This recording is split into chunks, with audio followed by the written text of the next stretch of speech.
guys, welcome back to the 4th episode of Supernatural Sessions, which is crazy. I mean, I know that's not that many, but it's, 4 episodes of this so far. I'm your host, Brittany, and I am so excited for our topic. So I got this little guy. If you haven't seen my other video, Jeff got me the Mothman Build-A-Bear, and he's my early Valentine's Day present. It's crazy that it's almost Valentine's Day. It's crazy that it's almost February. But let's dive in to our topic. So dreams make up a very large portion of our lives. It's something that literally everybody does, whether you remember your dreams or not, you're still dreaming. And sometimes those dreams will leave us yearning for something. Other times, it leaves us restless, not wanting to go back to sleep. Dreams typically happen in the REM stage of sleep, which translates to rapid eye movement. And they're said to be made up of hopes, memories, the future, the past, and our fears. But what if there are creatures or beings that could actually influence your dreams, like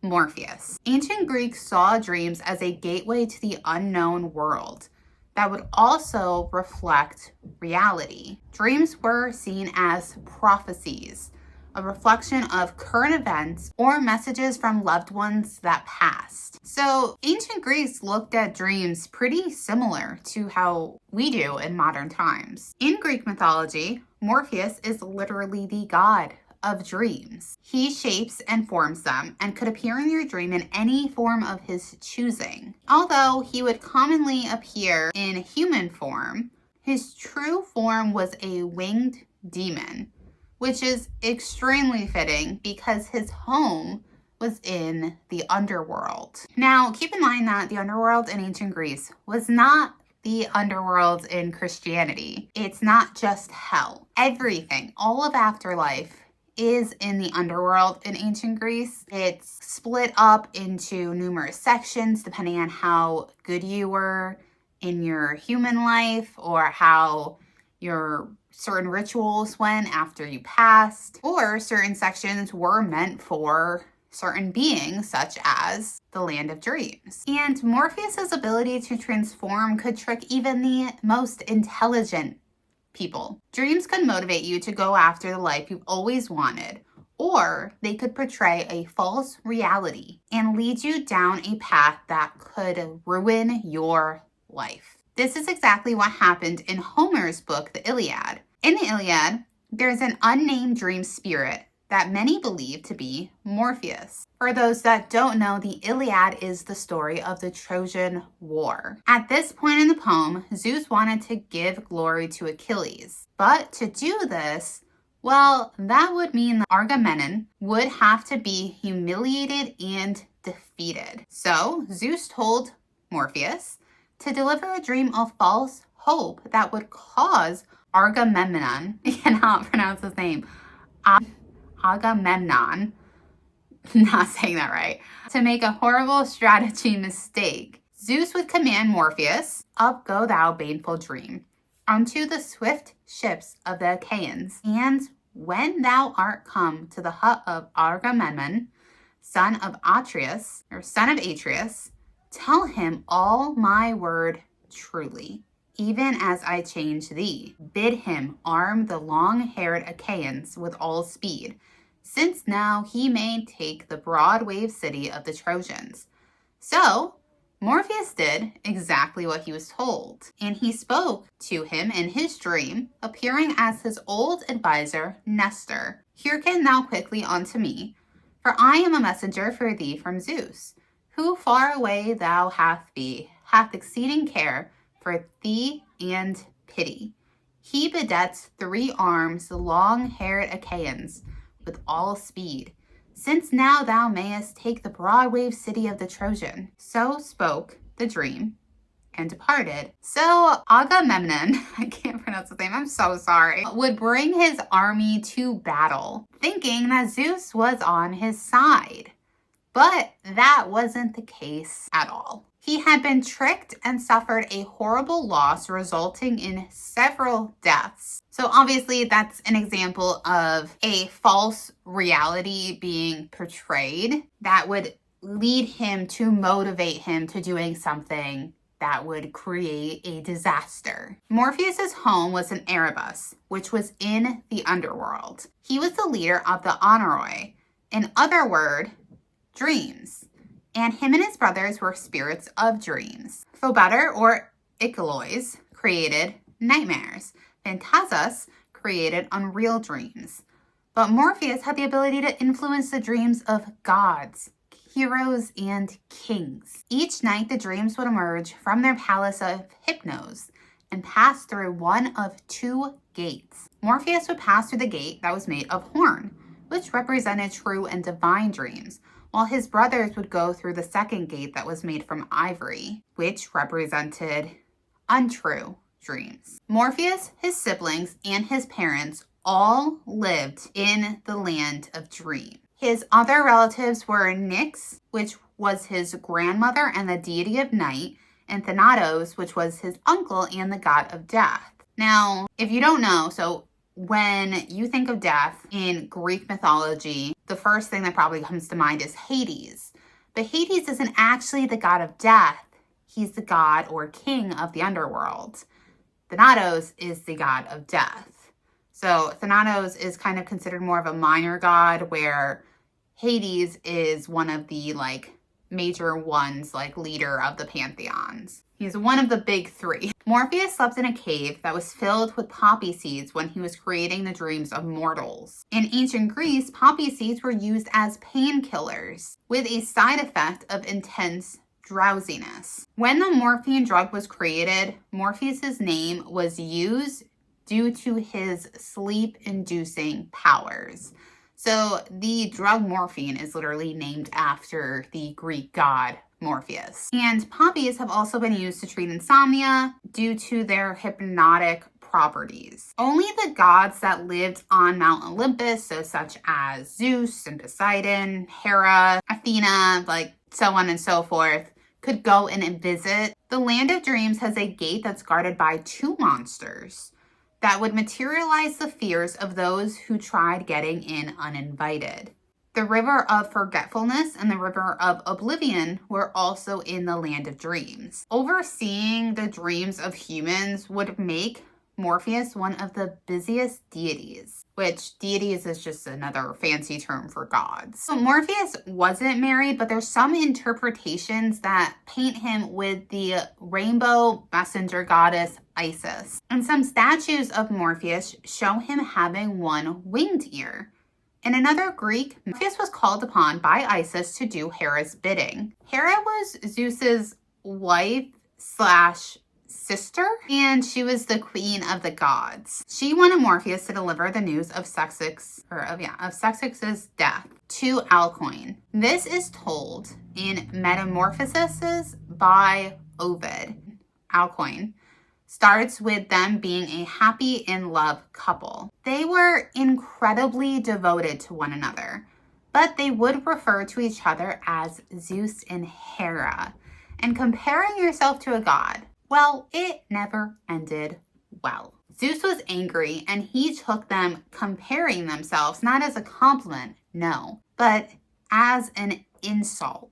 So he wanted to punish the couple because of their pride, but he wanted to wait till the right moment. So one day, Ceyx had to go on a voyage at sea, and he refused to take his wife with him because he knew that it would be dangerous, and she begged and she pleaded for him to take her, and he refused.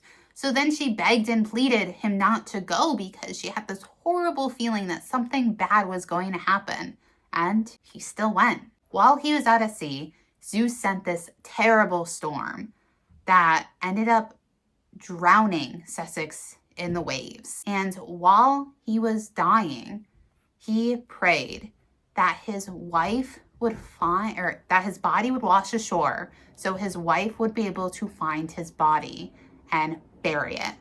In ancient Greece, you had to perform certain burial rites, certain rituals, so you could have a good afterlife. Hera heard his prayers and she pitied him. So she sent Morpheus to tell Alcuin of her husband's death in a dream, and this is how it goes. Soon through the dewy dark on noiseless wings flew Morpheus, and with brief delay arrived on Trachis town, and laying his wings aside, took Sussex's ghostly form and face, and deathly pale and naked, stood beside the poor wife's bed.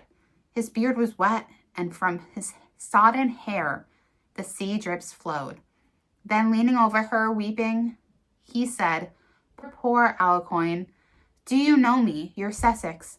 Am I changed in death? Look, now you see, you recognize, not your husband, but your husband's ghost.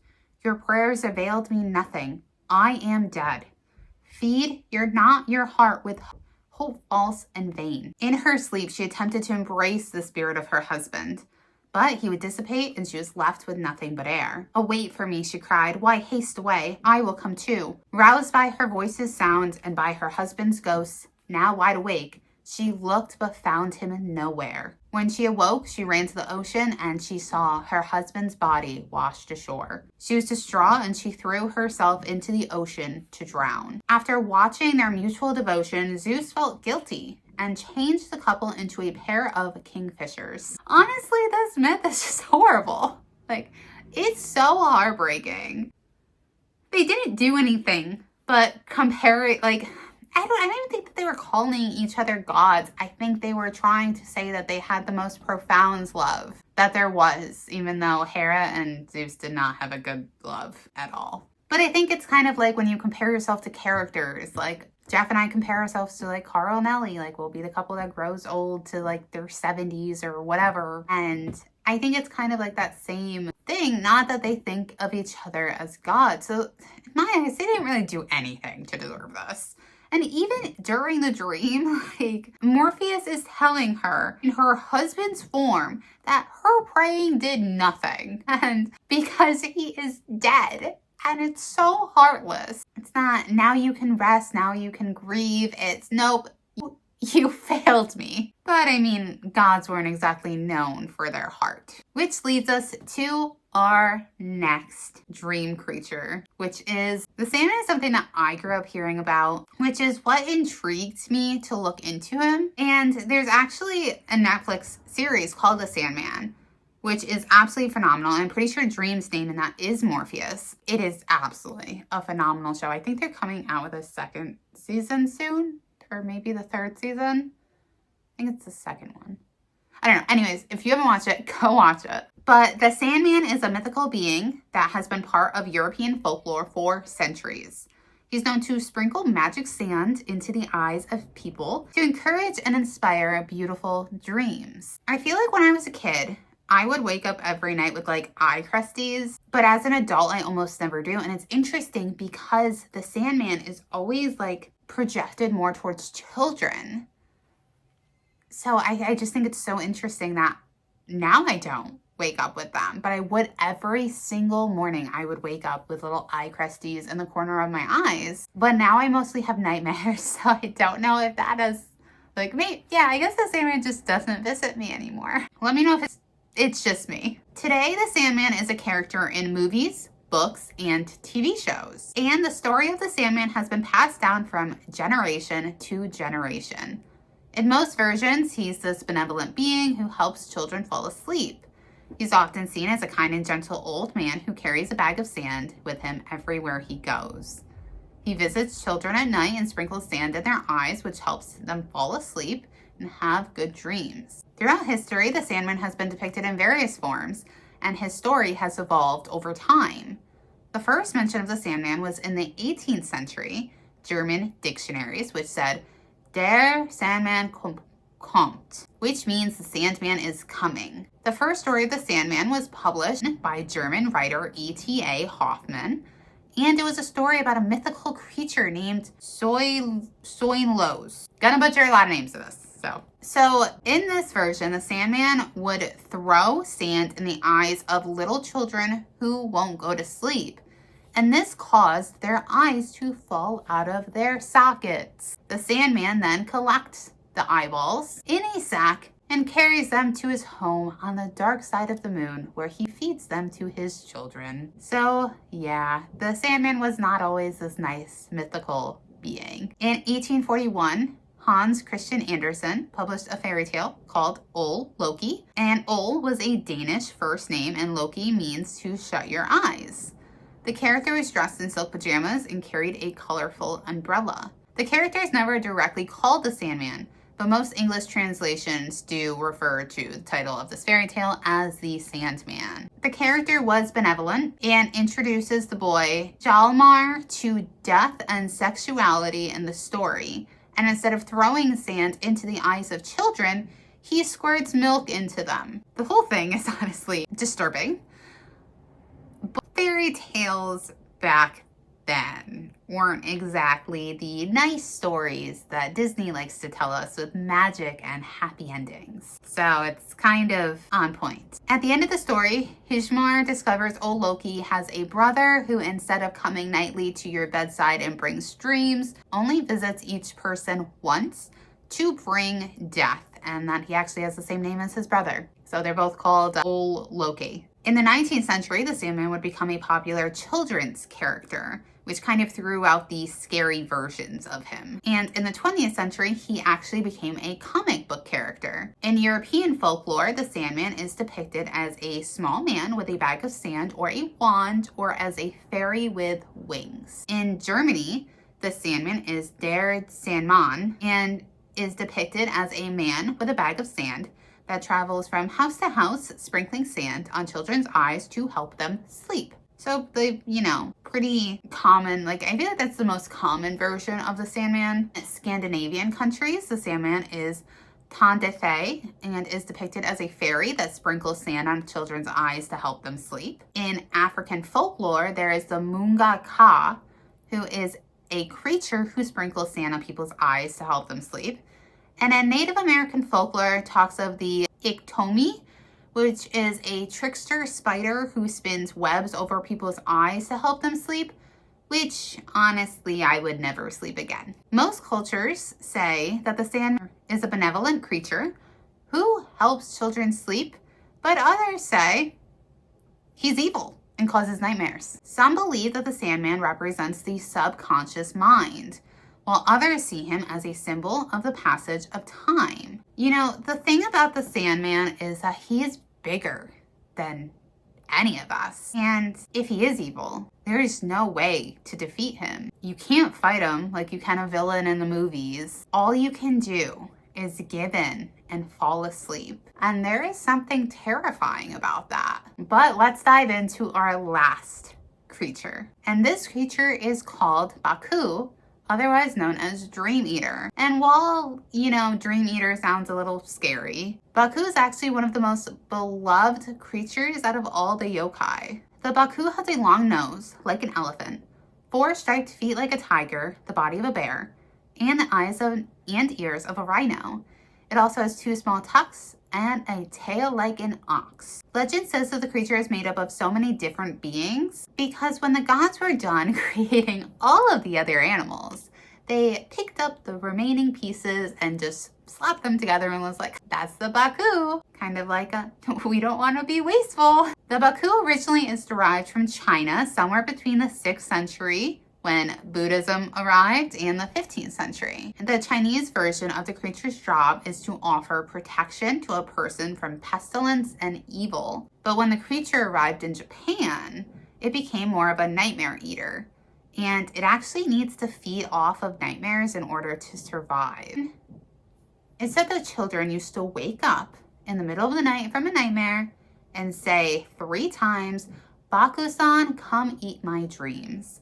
They were actually calling this creature to come to them, inviting it to enter its room, or their room, and eat their nightmares. And when they did, when the creature came in and ate the nightmare, you would never have the same nightmare again. The creature would spend nights hopping from roof to roof, waiting for somebody to call out to them. And back in the Muromachi era, which was 1336 through 1573, when a person was dying, they would be given an image of the Baku to hold as protection from evil spirits. In the Edo era, which was 1603 to 1867, Baku pillows were created to fend off nightmares.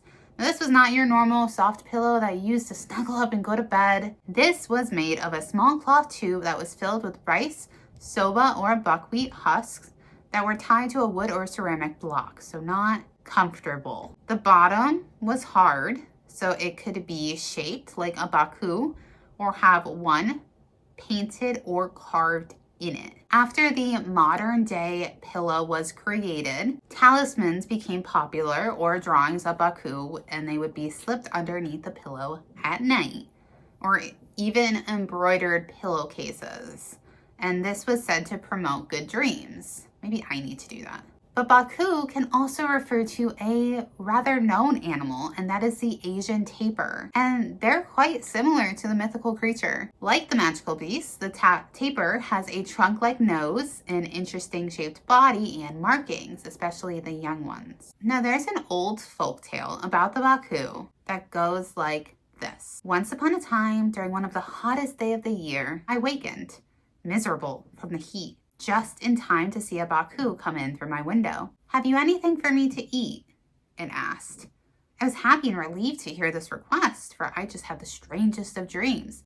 "Surely," I said.